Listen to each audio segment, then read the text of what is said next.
Bizia maila honetan etengabe garatzen ari da. Zelularen zitoplasmaren garapenak ikerlariak txunditu egiten ditu oraindik ere. Horrelako batzuk, aldi berean animalia eta landarea direla esan daiteke.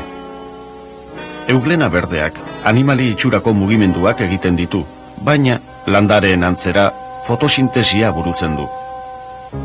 Landareak eguzki argia zelikatzen dira. Landare zelulek, mintz zelular lodiak eta kloroplastoak, organulu berdeak alegia dituzte. Animali zelulek ez dute kloroplastorik, ez da pareta zelularrik ere. Animalien antzera beste organismo zelikatzen dira. Paramezio izeneko ziliatua aztertuz, protistoen jarduera fisiologiko batzuk ezagutuko ditugu. Paramezioa beste protisto asko bezala, urgezatan bizida eta barneko eta kanpoko urpresioak berdindu behar ditu. Horretarako, bakuolo izeneko egitura uzkurgarri bereziak garatu ditu. Zelulan barneratzen den ursoberakina, poro txiki batzuetan zehar egozten da.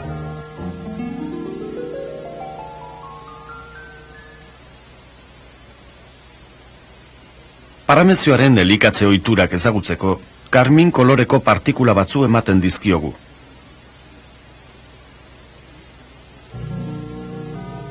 Igitzean, zilioek zurrunbilo ikustezinak sortzen dituzte, zeintzuk partikulak harrapatzen dituzten aho eta zitostomaran zeramanez.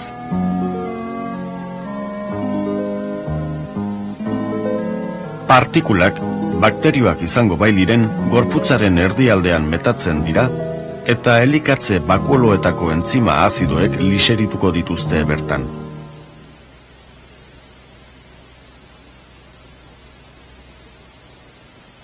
Mikroskopio elektronikoaren bidez, hoietako baten barnealdea gertutik ikus dezake Paulin doktoreak. Paramezioaren azken jana bakterioz osatuta dago, eta oso ondo paketaturik daude liserituak izateko zain. Protistoek noski ezin dute dena liseritu, eta beren eskrementuak mintz zelularreko zulotxo batean zehar egozten dituzte. Zulotxo horri zitoprokto deritzo. Liseritu gabeko hondakinak zeluletatik irteten ikusten dira. Metabolismoa ezagutzen dugu jada, baina nola egitzen dira?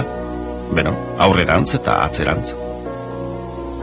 Oztopo bat topatzen dutenean, zilioen norabidea bapatean aldatzen dute ibilbidea aldatuz. Honek oso erraza dirudi. Oso korapilatxua da hala ere, segundo bat baino gutxiago behar dutelako zilioen norabidea aldatzeko.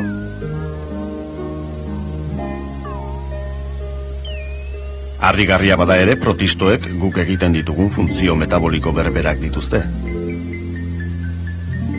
Eta horrela, protisto batzuk sexualki ugaltzen dira. Irudi hauetan elkartutako bi paramezio daude. Konjokazio deritzo eta informazio genetikoa trukatzen ari dira. Bestetik, zelula zatiketa ugalketa bideriko izkoena da protistoen artean. Prozesu hau ez da nola edo ala gertatzen, emaitzak ezaugarri bereziak izan behar dituelako. Honako hau estentor izeneko ziliatua da. Ziliatuen errege esaten zaio tamaina handia eta zilio ederrak dituelako. Estentorrak 6 ordu behar ditu bere egitura guztiak errepikatzeko. Irudiotan zatiketaren azken minutuak bakarrik ikusiko ditugu. Bi zelulak arizpi zitoplasmatiko mehe batez loturik daude. Arizpia luzatzen ari da eta bi zelulak banandu egiten dira. Harrapakaririk gabe eta elikagai ugarirekin protistoak libre utzizkero, mugarik gabe zatitzen eta ugaltzen jarraitzen dira. 100 bat egunen buruan, beren masa lurrarenaren ainakoa izango litzateke. Bizidun gehienei eusteko, oxigenoa behar du urak. Naiz eta nenufarrez estalita egon, urmael honek nahikoa oxigeno dauka protistoak ugaltzeko.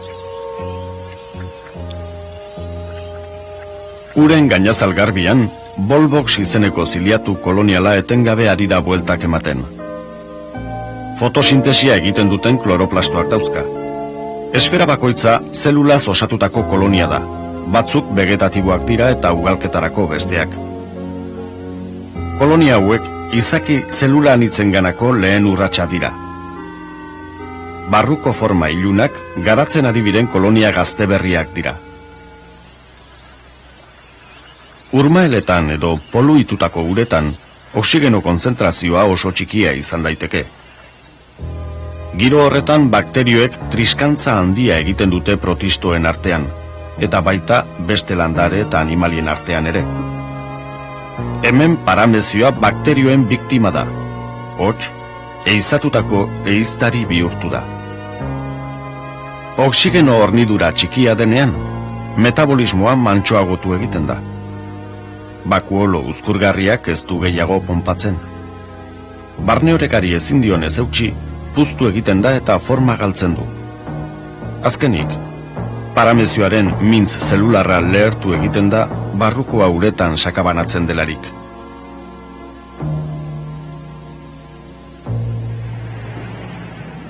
Sarritan, urarazketako planta handiek protistoak erabiltzen dituzte urgarbiketa prozesuetan. Ziliatuak erabiltzen dituzte batez ere. Zergatik? Beren zilioen mugimenduek partikula txikiak eta bakterioak esegitura mantentzen dituztelako, eta gainera bakterioetako batzu jaten dituztelako. Beren igidura azkarrak ura irabiatzen du, eta horrek bakterioei laguntzen die, estolderi uretako hondakinen deskonposaketa kimikoa egin dezaten. Naiz eta txikiak izan, asko eta oso eragikorrak direnez, urgarbiketan oso lagungarriak dira. Protisto batzu, sinbiosi erlazio estuak dauzkate beste bizidunekin.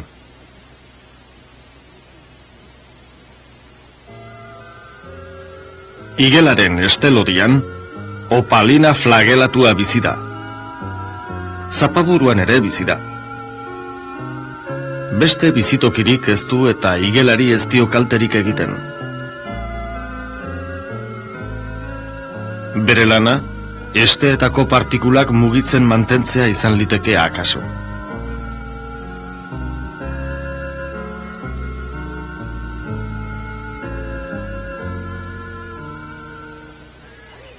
Imaginatezagun termitari gabeko mundu bat. Zuhaitz zaharrak mantsuago ustelduko lirateke, eta zura pilatu egingo litzateke. Termitek ezin dute berez zura liseritu. Estean dituzten protistoen entzimek egiten dute lan hori. Beraz, protistoek bientzako jatena liseritzen dute.